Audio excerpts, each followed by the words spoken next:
Hello, everybody. It's Peter Walker here from BCSA, Director of Health, Safety and Training.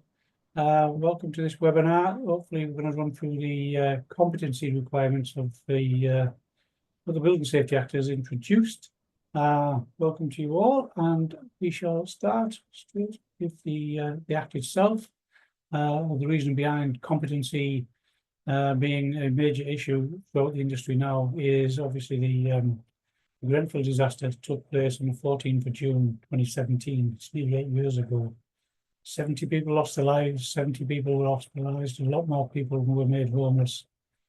And although many things were wrong with the building, it became obvious to the regulators that the design of the building, even a high-risk building, was only the focus of design and fire protection was for the final completed building. The regulators now want to see the focus of design through the whole phases of construction, fit out and final occupation. So the Building Safety Act became law in 2022 and ongoing consultation took place at the same time. They introduced duty orders. The duty orders were based on CDM regulations, but not with the same role. CDM duty orders such as principal designers and clients and designers, the focus is on safety on CDM, but the duty holders under the Building Safety Act, the focus is on planning and more on fire protection. Again, they also introduced now gateways of the planning process. Gateway one is the application, where you've got to lay out your fire safety considerations for the structure before you even get permission to start building it. Gateways 2 and 3, they provide a rigorous inspection of building regulations requirements, ensuring that building safety is considered at each stage of design and construction. So Gateway 2 has to take place before building work starts, and then Gateway 3 is when it's completed for the assessment and handover. They've also introduced a golden thread. The golden thread is it's the information required. It's for building, for during construction and afterwards. And I'll mention a little bit more about that the next slide. The mandatory reporting, again, the regulator wants some kind of requirement on structural safety and occurrences that may put people's lives at risk that formerly before were not properly reported. So for higher risk buildings, ensuring compliance with the gateways I've mentioned there, there's a process that's got to be followed, and there's been lots of delays on structures now because simply this is around about a 12-week process at least, and if there's a delay or a problem with any of the information that's been issued or implemented or put forward, it comes back to the start again, and the 12-week process will start again. So it's causing problems already. HSE has a role to fulfill, consultee. This is obviously during the planning stage now, and what we have is a multidisciplinary team. So we have the HSE, we have a fire authority, and you have your local authority, and they include building control authority, and you need their approval of the design before any work can progress after that. The golden thread of information is basically you've got to get the right information to the right people at the right time. And the maintenance of a register of occupied buildings is for after the construction phase and the handover. Through all of this, you've got a responsible person which has to be nominated. That responsible person will continue to be the focus for the building safety regulator to make sure that ongoing factors such as mandatory reporting, etc., are managed and continued, and the building is maintained in a safe way. The issuing of a building safety assessment certificate is based on the original safety case, and the review of the safety case takes place during the planning and permission for the building work to start. The safety case might be new to our industry. It's not new to petrochemical, pharmaceutical, what generally been known as a COMA sites, and COMA is control of major accidents and hazards. So any site where a major incident could actually have a devastating impact on not just local buildings and people working on the site, but could effectively affect the main local towns and villages, etc. The safety cases have been used for offshore industry for some time now. Well, now they've been introduced for high-risk buildings, and the safety case will be what the assessors measure the process of construction and development before finally giving that assessment certificate so people can actually occupy the building.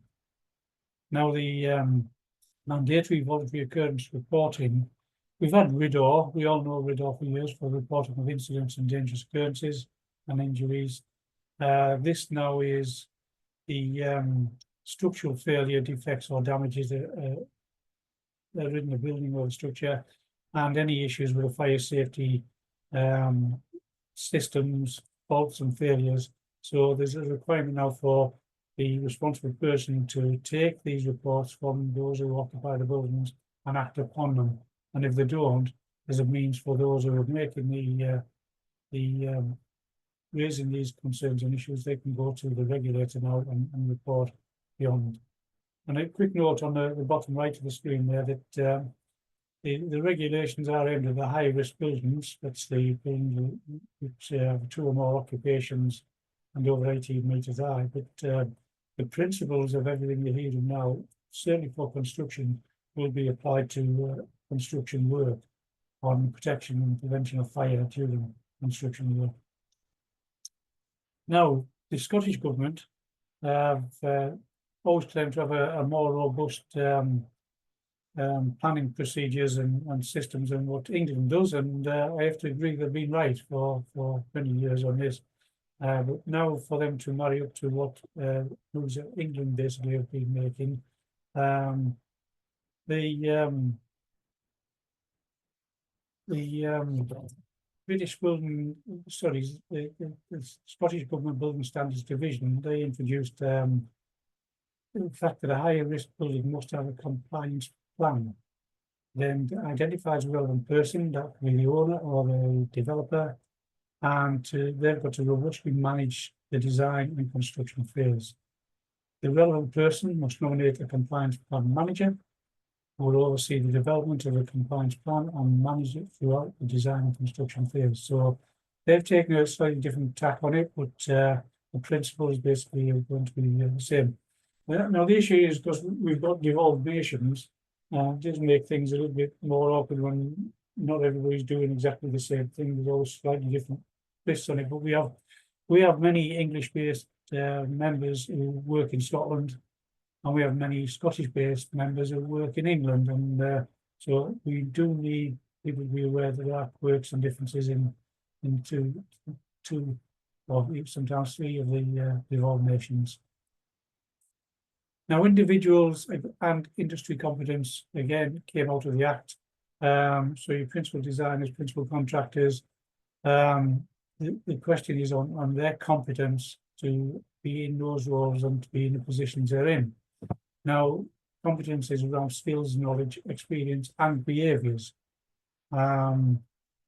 It's terminology, the SCEB as it's known now, is terminology used a lot in the training world. And for individuals, there's existing qualifications that they may have already followed, but now under the Building Safety Act, they want adding into that the additional knowledge and understanding of fire safety. And I'll touch on that a bit more as we go on. The industrial competence, again, is for organisational capability. Can they do the jobs that they've signed up to say they want to do? Again, we'll touch on that and how we as an industry are dealing with that going forward. The Act has also introduced the Office of Product Safety and Standards, OPSS. Now, this is regarding to CE marking and UKCA marking.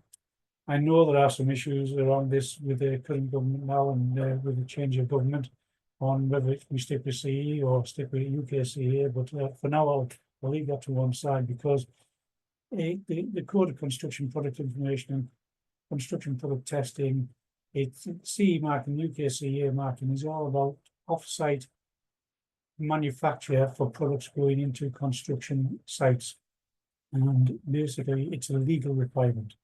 And this is why we need somebody somewhere, such as the OPSS, to oversee this and introduce, if you like, non-compliance and address issues where it's not happening. And we still have members today at BCSA that complain that they're losing jobs to companies that are not FPC, which I'll explain in a second, factory production control, which gives them CE marking or UKCA marking. We are quite happy to continue with the whistleblowing service of, if our members tell us that these steelwork contractors are winning work and it's going into construction and they're not complying with the legislation, then we feel duty bound to inform the OPSS on this. So, what is it? Factory production control that gives the company the ability to CE or UKCA mark. You need a factory production control certificate from a notified body, or if that's CE marking, an improved body if it's UKCA marking. The FPC, it demonstrates that your systems comply with ACM 1090 Part 1 or 1090 Part 2 and are capable of producing fabricated products to the specified execution class. The FPC certificate is audited by an independent third party, and it often includes the welding process as well, 3834. So the FPC is a legal requirement, and really contractors selected for doing or providing steelwork into construction sites should have CE marking or UKCA marking. Therefore, they must have an FPC system in place. BCSA responded to the development of the Building Safety Act fairly quickly when it was obviously it was coming. We sat back and looked and thought, well, it's mainly about fire protection and prevention, and one of the biggest systems in our industry on fire prevention, if you like, or protection, is the intumescent paint systems on the steelwork. Now, we looked at and we already knew of existing safety training courses on paint application and even intumescent paint application, but they were about application or supervisory or management. But there was very little out there on actually the technology and the understanding of these systems. So we developed a course with a painting consultant and around the understanding and technology behind what product should you be using, how you should be using that product, how you should store that product, well before you get to the application point of it. Our industry understanding of all of these things it wasn't defined, and so that's why we developed this course. This is so we have now a range of people within the industry who actually understand how these things work and where they work best, and how to apply the best application for the best area. Another area of concern that was being raised by the HSE was the management of temporary works coordination. Again, we were aware that there was a CITB course on this, but we were also aware from our members that the CITB course did very little, if anything, around steelwork. And so we thought it was a significant factor that we needed to look at. And we have, with the Temporary Works Forum, we've developed a management temporary works coordination course for construction steelwork, and that's running now, and it is specific to the industry and most definitely has helped the industry along. Now, we also made early inroads with the HSE as the building safety regulator was developed to see if we could talk to them about this competence, organisational competence, because we have the accuracy system, registered qualified steelwork contractors. We'll give a little bit more detail on that as we go along, but we explained it all to the HSE, what it is, how we assess our members, and how we think we can define them on their competencies. The logo was introduced again by BCSA, so if you're looking for the accuracy with a BCSA logo, it means there's a competency system in place on assessing these steelwork contractors. We also use the specifications that are specific to the industry, the NSSS. It's reviewed and updated usually by BCSA, but it's not BCSA is strictly only written document. It's establishing working groups when it comes to revision, and the interested parties such as fabricators, designers, industry specialists, and other trade associations are usually involved in the development and revision of the MSSS. But also the MSSS now recommends that companies that are selected for use to build with the national specification should be RQSC contractors, because we know there's been a robust system followed to recognise what they do. Now, it's imperative that people have the right staff and they're trained to the right level, and they can do the level of work that they're defined to do. In our industry, we stood back and looked at where are these key areas that we need the people to be the skilled, knowledgeable people. We have the responsible welding coordinator, which is very much a fundamental part of the factory production control and CE marking system. So if you know they've got that, you know they've got a responsible welding coordinator within the organisation or available to the organisation. There's responsible bolting coordinators. This predominantly is in bridge work, but there's every chance it could develop more into the building side of the industry. But it was developed with national highways as it were then. No, there were national highways England, no, the national highways, sorry. But the bolting coordinator is a recognised role, and we think there'll be further development on that going forward now. Responsible painting coordinator, I touched on, we developed. We need erection managers, erection method managers, designated individuals for temporary works, and the company technical design managers. So the high risk level of work, I mean, these people should be in place in the organisation, and this is why our RQSC system will ensure that these are in place for the organisation. Now, for on-site activities, the competency requirement to supply chain, usually the principal contractors, they also have to demonstrate competence. Principal contractors, clients, and others within the duty order regime. And one of the ways we can make sure that we are working with competent organisations is by using the site handover certificate, which has been around for a number of years now. And basically, it just ensures that everything is in place on the site before the steelwork contractors set foot on our site. We'll bring in heavy plant and equipment, heavy loads. We need storage area. We might even need to bring our own mobile cranes in. And all of this needs to be, the ground and conditions need to be prepared for that. And that's what the safe site handover certificate is to make sure everything is being set and ready and in place.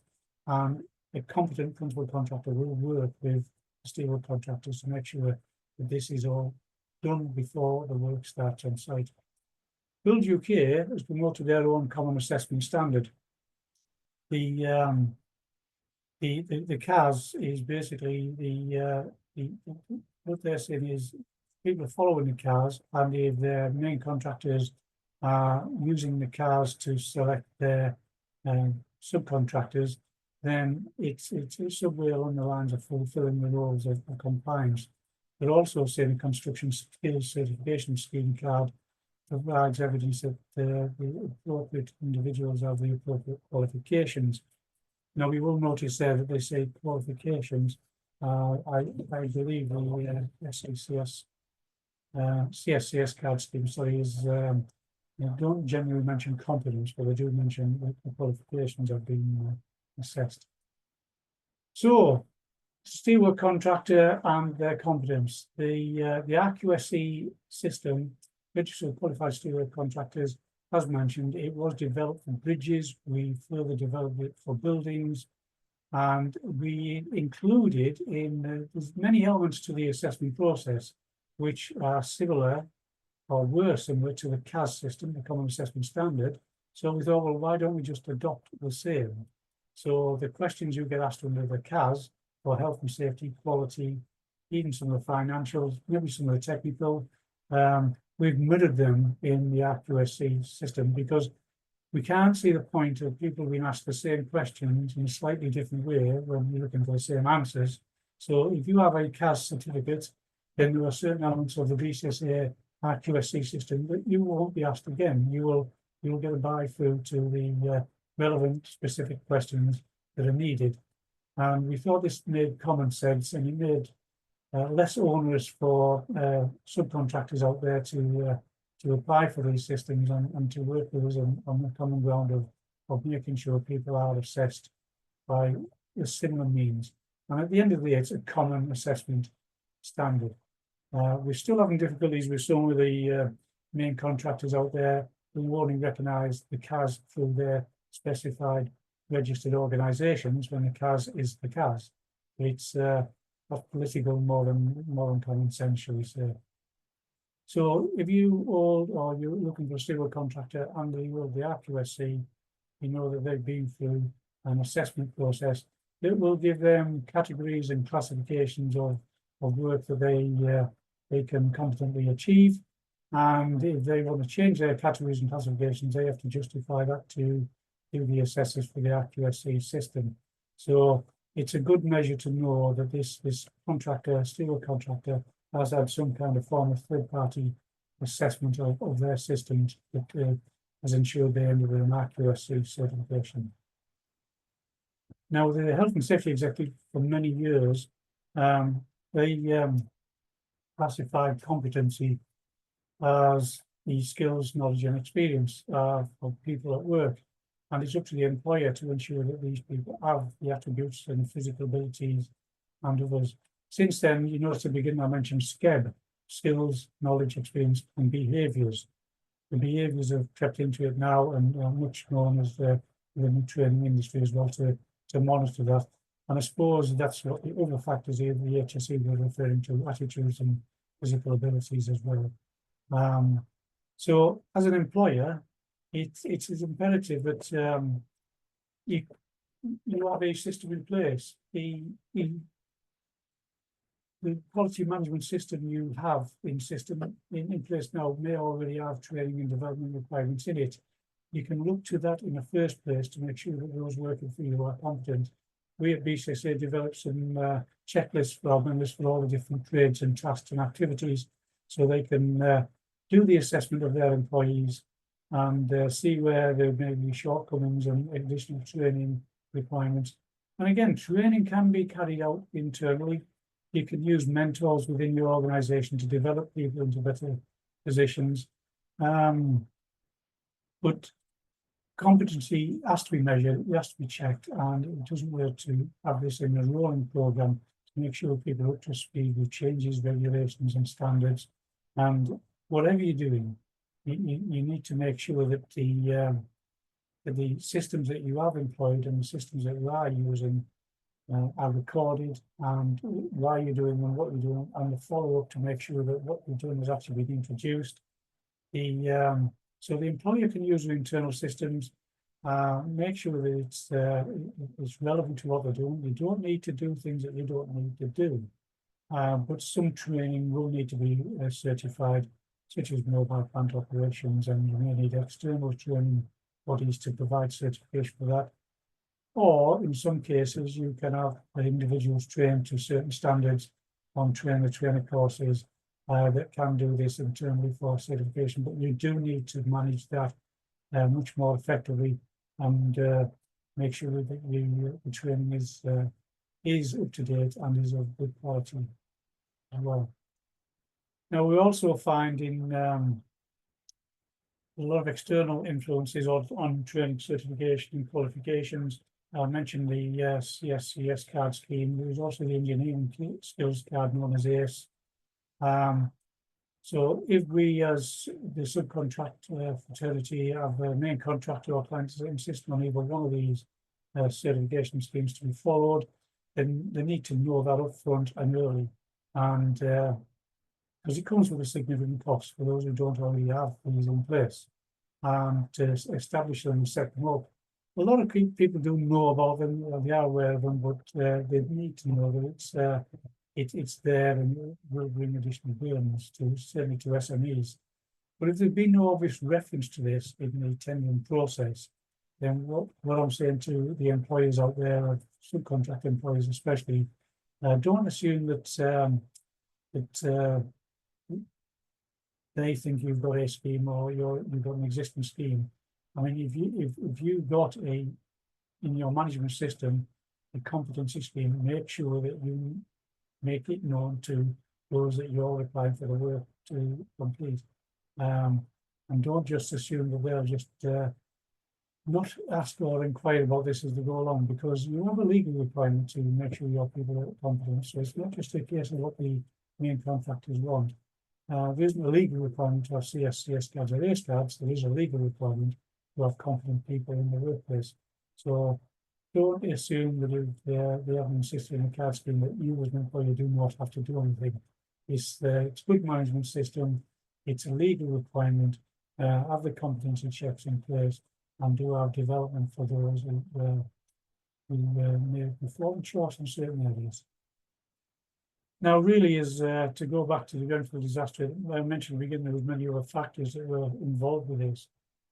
It's a lot of information that came out in the press about the cladding and the speed at which the fire travelled through the system.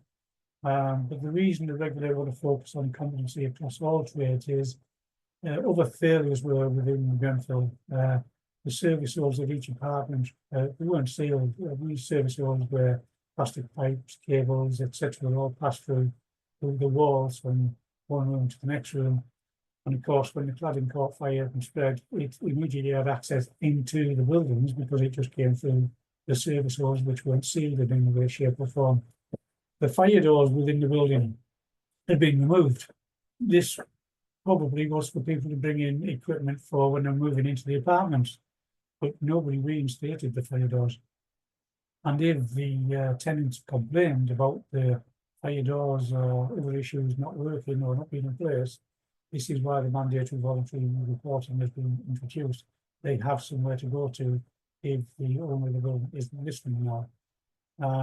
The other factor is there was one narrow staircase in the building, and when they were filled with smoke fairly quickly, and the people were trying to escape out of that building, but they were then met by the fire authority, fire brigades, trying to go up the same staircase to tackle the fires.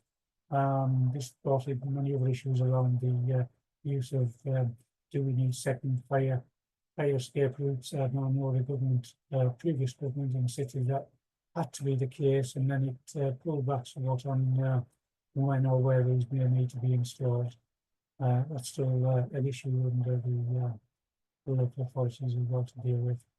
And of course, the practice of compartmentalisation is it's stay in your apartment until you rescue it.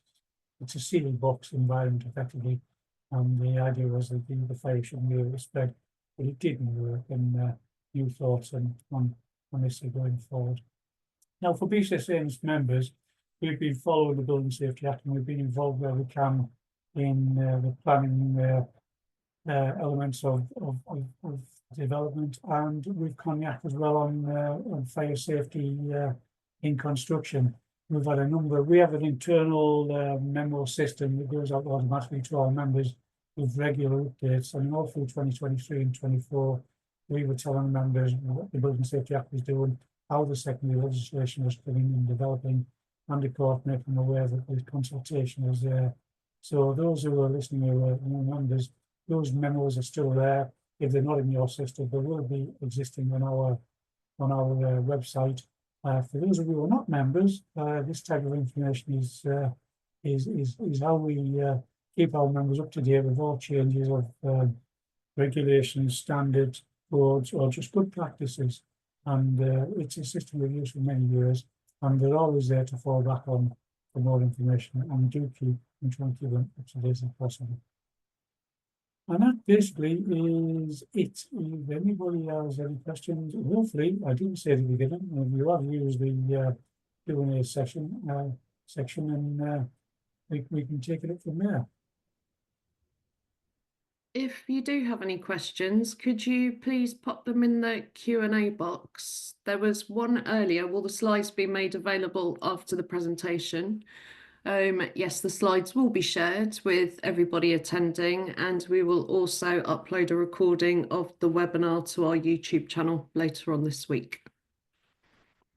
Thank you, Roy. Yeah, just to remind you everyone, yeah, if you aren't using the Q&A session now, or you think of something afterwards and you would like a response, please do put that into us, and we'll respond in kind. And as Zoe says, the presentation will be available, and for the members, it will be on the website. So for now, thank you very much. Any questions, or we'll end the webinar? No, nothing. Thank you very much for attending, and thank you, Pete. Thank you. Thanks, everyone.